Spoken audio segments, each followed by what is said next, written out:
there is something profoundly wrong with the cheese in your refrigerator. For over 1,000 years, cheese was considered a living food. It required patience, skill, and time. Monks in medieval monasteries would craft a single wheel of cheese over 6 months, carefully aging it in cool cellars, turning it weekly. Watching cultures transform milk into something that could sustain a family through winter. But today, that word cheese describes a product made in 5 minutes, wrapped in plastic, filled with emulsifiers, preservatives, and ingredients that have nothing to do with milk. It doesn't mold, it doesn't age, it barely melts, because it's not cheese. It's a petroleum-based food product designed to sit on a shelf for months without refrigeration. In 1187, at the Cistercian monastery of Cateau in Burgundy, France, monks produced what would later be called the finest cheese in Europe. The process took 6 full months. Fresh milk from grass-fed cows, natural rennet from calf stomachs, sea salt, and thyme. These monks consumed cheese daily, sometimes half a pound per day during fasting periods when meat was forbidden. And they lived long lives.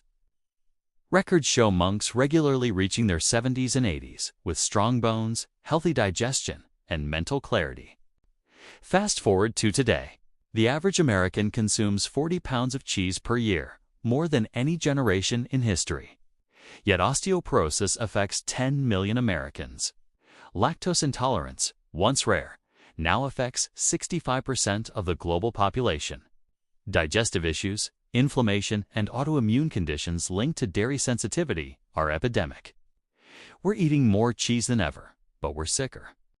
Your great-grandmother ate real cheese and had no problems. So what the hell changed? The answer isn't that you're lactose intolerant or that dairy is inflammatory. The answer is that modern processed cheese is not cheese. It's an industrial invention created for profit and shelf life, not nutrition or digestibility. And the medieval monk who aged cheese for 6 months? He understood something about fermentation and living food that the industrial dairy complex desperately wants you to forget. Before we go deeper, drop a comment below. Do you experience digestive issues after eating cheese, bloating, gas, inflammation? Or can you eat certain cheeses without problems? Let us know, because what you're about to discover will change how you see every slice in your fridge. Pick up a package of Kraft Singles and read the ingredients.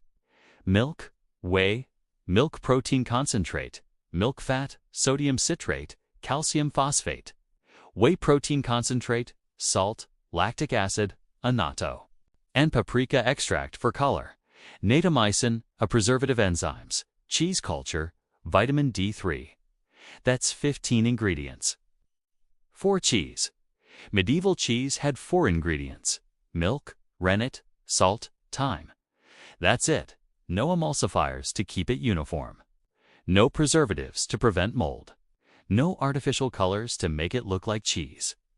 It was cheese. But modern processed cheese needs 15 ingredients just to stay solid at room temperature. Sodium citrate, an emulsifying salt, prevents the proteins from separating. Calcium phosphate extends shelf life. Natamycin, an antifungal agent, prevents natural mold growth. This isn't food preservation. This is food prevention. You're eating a product engineered to resist the natural processes that turn milk into cheese. And that's just Kraft Singles. The broader category of processed cheese food is even worse. Velveeta, American cheese slices, cheese spreads. These products contain as little as 51% actual cheese. The rest? Whey protein, vegetable oil, artificial flavors, and stabilizers like carrageenan, linked to intestinal inflammation and digestive distress. Then there's the production time. Medieval monks started with fresh, raw milk from cows that grazed on pasture.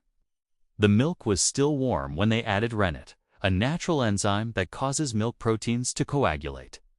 The curds were separated from the whey, pressed into molds, salted, and then aged. For months, sometimes years. During that aging process, beneficial bacteria and enzymes worked continuously. They broke down lactose, the milk sugar that causes digestive issues.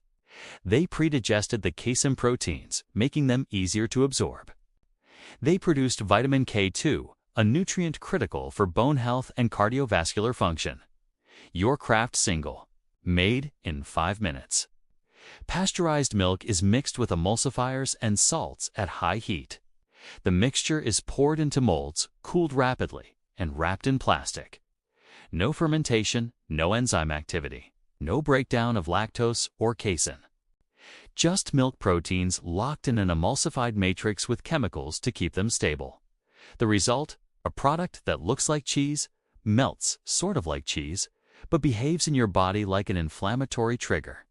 The lactose is intact. The casein proteins are in their most difficult to digest form. And the additives? Your gut microbiome doesn't recognize sodium citrate or carrageenan as food. It responds with inflammation. To understand why medieval cheese was different, we have to go back to the monastery.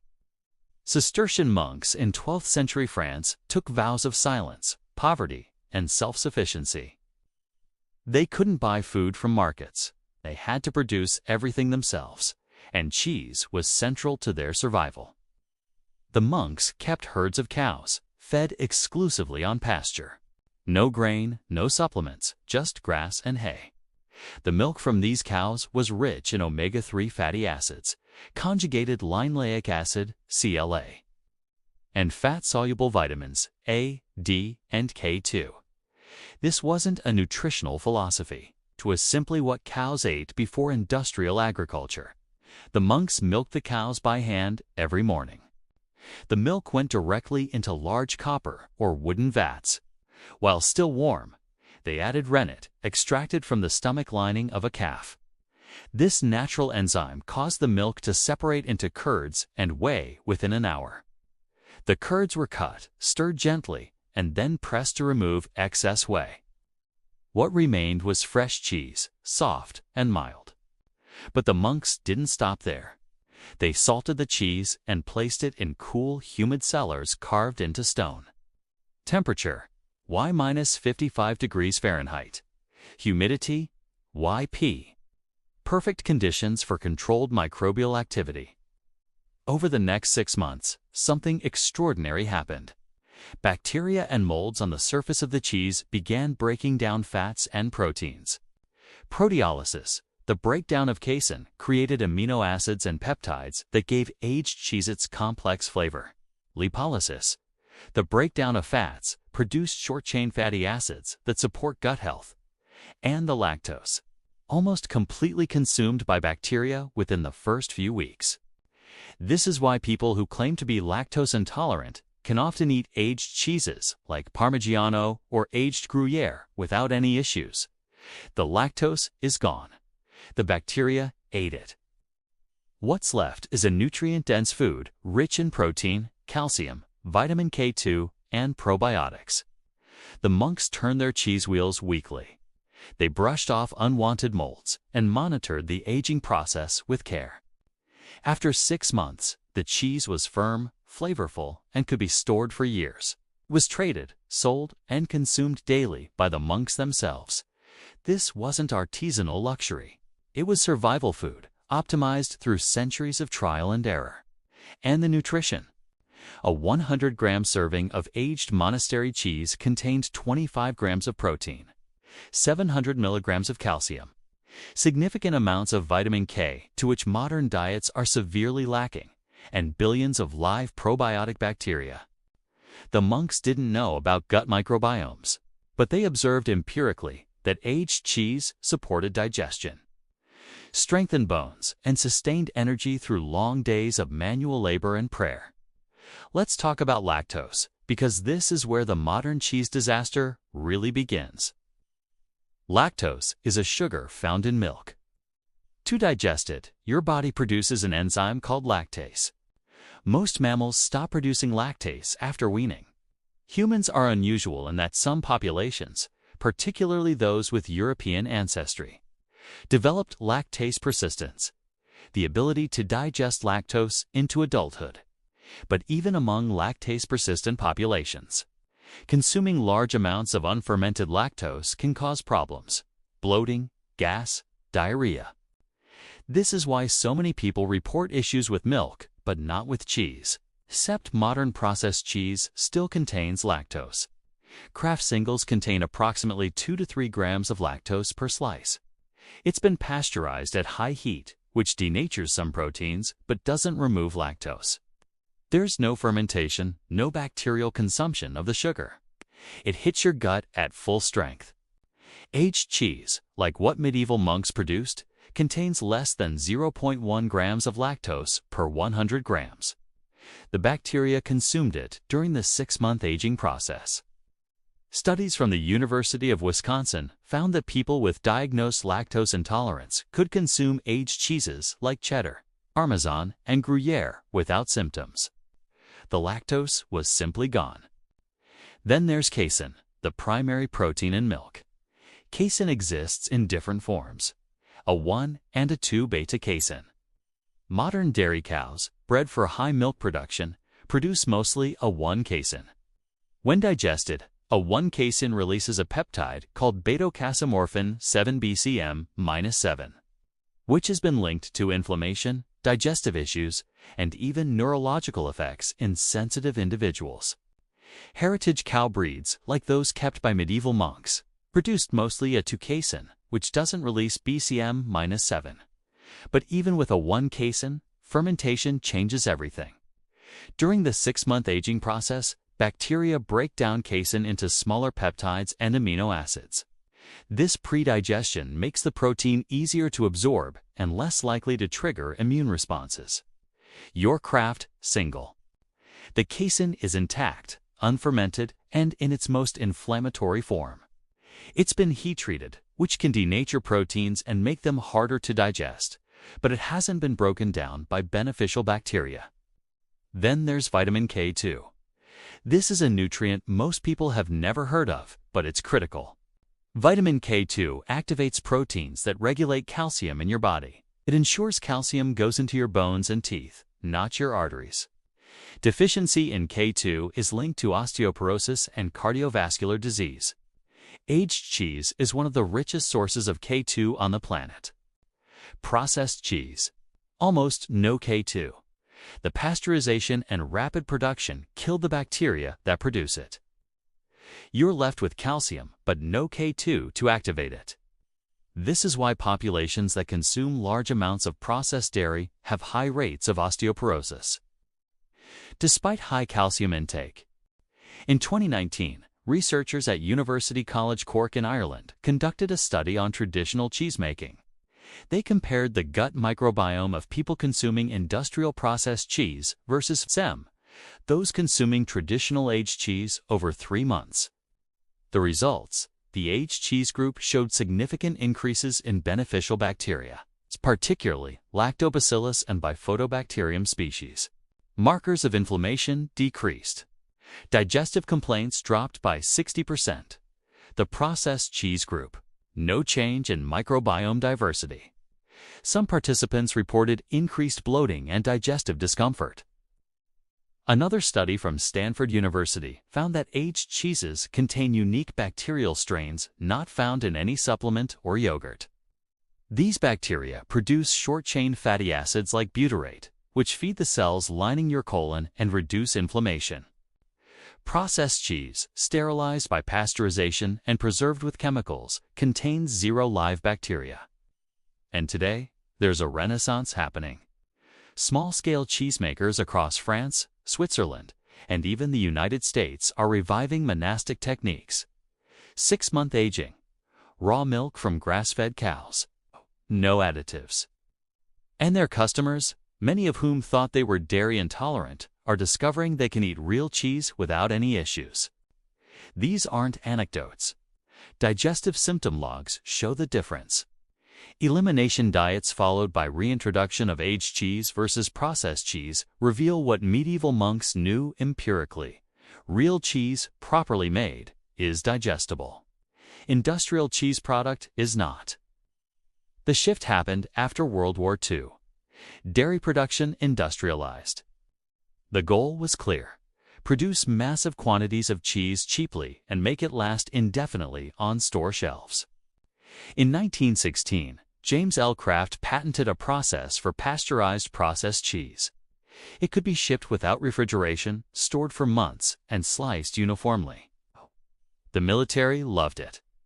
Soldiers in World War I received processed cheese rations. After the war, Kraft marketed it to civilians. By the 1950s, processed cheese was everywhere. It was modern, convenient, scientific. Traditional cheese, with its 6-month aging and unpredictable variation, was old-fashioned. Inefficient. Dairy farms consolidated. Cows were moved indoors, fed grain and soy instead of grass. Milk production per cow doubled, then tripled. But the milk changed. Lower in omega-3 south, lower in CLA, lower in fat-soluble vitamins. It didn't matter. The milk was pasteurized, homogenized, and processed into uniform products. Since 1950, rates of dairy intolerance have skyrocketed.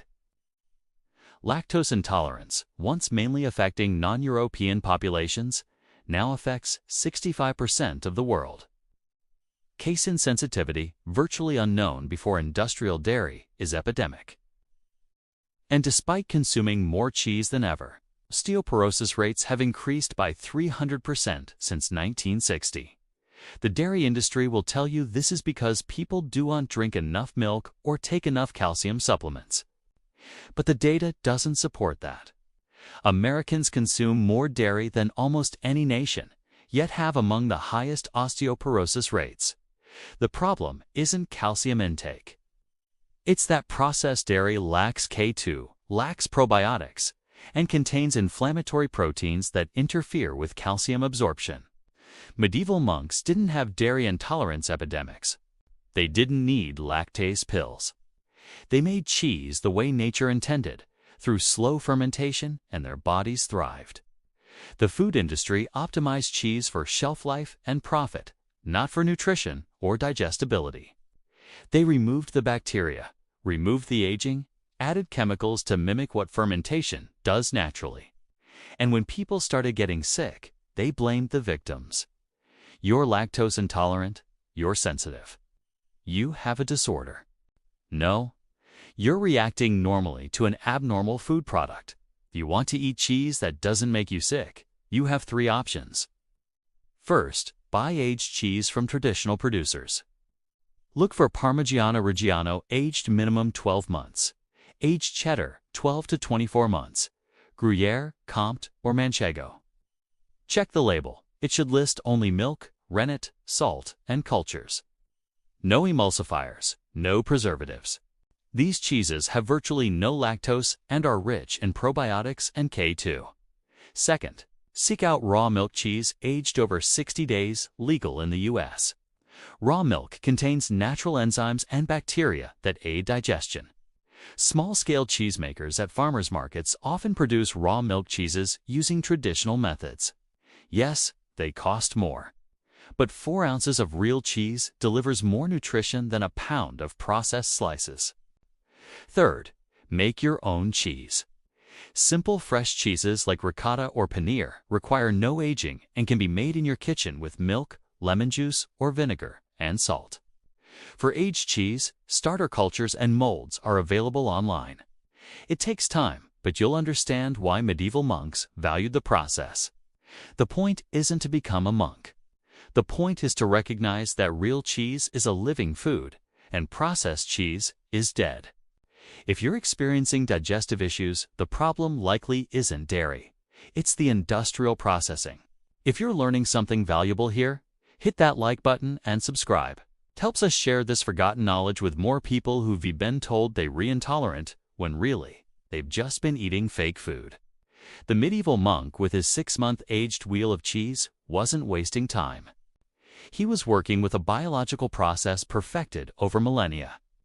A process where bacteria transform milk into something more digestible, more nutritious, and more stable than any industrial chemistry could replicate. We traded that system for speed and convenience. We killed the bacteria with pasteurization.